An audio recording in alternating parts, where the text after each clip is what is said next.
PA Singh, Assistant Professor सरकारी पत्रिका Mehrama and guest secretary मुख्य सुपरवाइजर महाविद्यालय जोधपुर। जैसा कि आपसे बात है, मैं लगातार आप सबको वीडियो में कहता हूँ। आज मेरा 11 नंबर टॉपिक है और 11 नंबर टॉपिक्स है ड्यूटी ऑफ HR और HR या role main objective of HR। उनकी क्या ड्यूटीज है, मेन रूल्स है, हम उस पर चर्चा करेंगे। क्योंकि आप जानते हैं कि किसी भी संस्थान को, किसी भी एनी इंस्टीट्यूशन को, ऑर्गेनाइजेशन को चलाने के लिए, हैंडल करने के लिए जैसा आपको HR होगा, उनकी स्किल्स होगी, स्किल होगा, उस तरह की संस्था ग्रो करती है, ग्रोथ करती है और डेवलप करती है। तो आइए मैं चर्चा करता हूँ। सबसे पहले आपने देखा आपके ऑब्जेक्टिव क्या है। तो सबसे पहला है कि सिलेक्शन ऑफ एम्प्लॉय। हम किस प्रकार के एम्प्लॉय का सिलेक्शन करते हैं, कर्मचारी का सिलेक्शन करते हैं, ये मेरी स्किल पर, दक्षता पर निर्भर करता है। क्योंकि अगर आप कभी कम पढ़े लिखे लोग को भी, कम ट्रेंड को भी आप उनसे बेहतर काम ले लेते हैं, तो ये आपकी इफिशिएंसी स्किल पर निर्भर करता है कि आपको संस्था को किस लेवल में ले जाना है, किस लेवल तक ले जाना है। कि हाँ, गला घोट प्रतियोगिता दे रही है, टफ कॉम्पिटिशन, उस कंपटीशन में अपनी कंपनी को कैसे बेहतर ले जाना है, इसके लिए आपको हमेशा सिलेक्शन कैसे लोग अपनी टीम में करनी है, ये आपकी स्किल पर निर्भर करता है। And the second point, contact. हमेशा आप अपने एम्प्लॉय के कॉन्टैक्ट में रहेंगे, हमेशा उससे संपर्क में रहेंगे। क्योंकि काम कैसा चल रहा है, संस्था कैसी चल रही है, जब तक उसके संपर्क में नहीं रहेंगे आपको तो पता नहीं लगेगा। नहीं, क्योंकि आज हाईटेक लाइफ हो गई है, अगर आप वहाँ नहीं है तो भी आप ऐसा व्यवस्था हो गया है, कहीं भी रह करके आप इस संस्था को मॉनिटरिंग कर सकते हैं।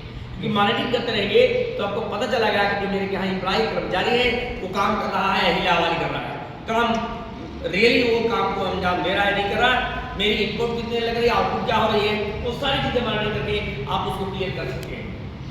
Training and employment. जैसा कि आप जानते हैं कि HR का रोल है कि कम ट्रेंड को भी आप प्रशिक्षु को भी प्रशिक्षित करके ट्रेंड करके वैसे कर्मचारी को बेहतर काम दे सकते हैं। ये आपकी एफिशिएंसी पर, स्किल पर निर्भर करता है कि you have time to time आप आवर एम्प्लॉय जो हैं उनको ट्रेनिंग दे करके, ट्रेन करके, प्रशिक्षण दे करके उनको स्किल कर सकते हैं, दस कर सकते हैं, और जो टारगेट है, जो गोल है, जो लक्ष्य है, उस लक्ष्य को भेज सकते हैं। ऐसे मैंने आपको बनाया, यहाँ से आप देखें कि यहाँ टारगेट है, छेद दिया मार के यहाँ तक लेके चला गया, यहाँ छेद के निकल गया। आपको जो लक्ष्य बनाया, आपने जो टारगेट बनाया है, उस टारगेट को आप क्या करते हैं, अचीव करते हैं। तो इसके लिए आपको लगातार टाइम आपको कर्मचारियों को कमिटमेंट करके, बैठक करके, उनके समय समन्वय करके, उनको समय समय पर ट्रेनिंग दे करके, प्रशिक्षण देके बेहतर काम ले सकते हैं। Next, determination of salary. आपको उनके कर्मचारियों की सैलरी को भी आपको निर्धारण करना है, क्योंकि आप ही के ऊपर निर्भर करता है। प्राइवेट संस्थान है तो आपको निर्धारण करना है उनकी सैलरी कितनी देनी है, कब देना है, उनको बोनस देना है कि नहीं देना है। इन सारी चीज़ आपके ऊपर स्किल पर निर्भर करता है। क्योंकि किसी भी संस्थान के, ऑर्गेनाइजेशन में, फर्म में, इंडस्ट्री में HR सर्वा होता है, वही सैलरी निर्धारण करता है कि मुझे कितनी सैलरी देना है, किस कर्मचारी को क्यों देना है, समय समय पर हर कितने साल पर उनको बोनस मिलेगी कि नहीं मिलेगी, उनकी सैलरी बढ़ेगी नहीं, कब बढ़ेगी, कितने % बढ़ेगी, ये आपके ऊपर निर्भर करती है। परफॉर्मेंस वैल्यूएशन, और हर कर्मचारी की परफॉर्मेंस क्या है।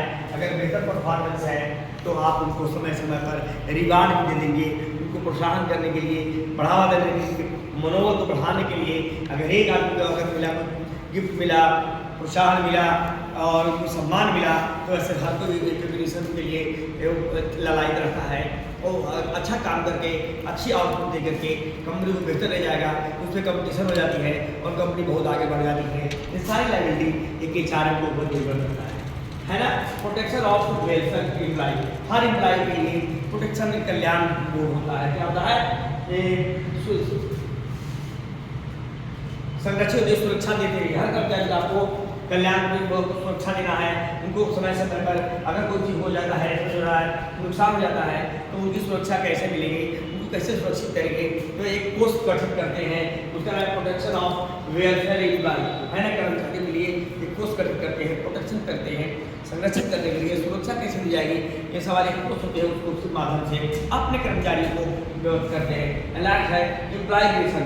और दोस्तों, आप अगर अच्छे HR हैं तो आपका गुड क्या होता है, अच्छी संबंध होना चाहिए, गुड फिट होना चाहिए। जितने बेहतर आपका रिलेशन होगा, संबंध होगा कर्मचारियों से, उनसे अच्छा, उनसे हाल चाल लेते रहिए, उनकी समस्याओं से आरोप रहिए, तो आपकी कंपनी बहुत आगे जाएगी। अच्छा संबंध होना चाहिए, एम्प्लॉय रिलेशन बेहतर होना चाहिए। एक दूसरे ये नहीं सोचे कि मैं अधिकारी हूँ, मैं कंपनी के चार हूँ, विचार में जाओ ये कर्मचारी है, मजदूर है, लेबर है, उससे मैं कैसे बात करूँ। नहीं, ऐसा नहीं होना चाहिए। अगर ऐसे करेंगे तो आपकी कंपनी बढ़ जाएगी।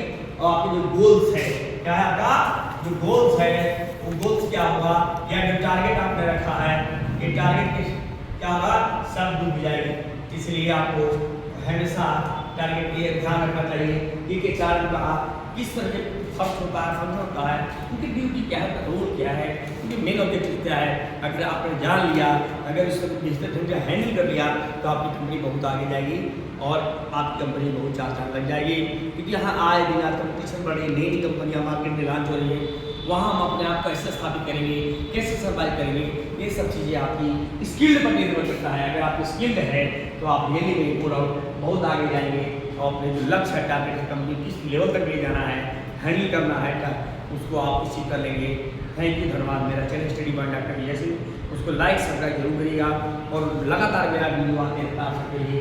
तो अगर आप कंपनी के मैनेजर हैं, HR हैं, 3 चीज़ों को आप जीवन में मान लीजिए कि यही आपको पूरा मिलेगा और ये इसी से आपका पूरी गाड़ी चलेगी, हैंडल होगी।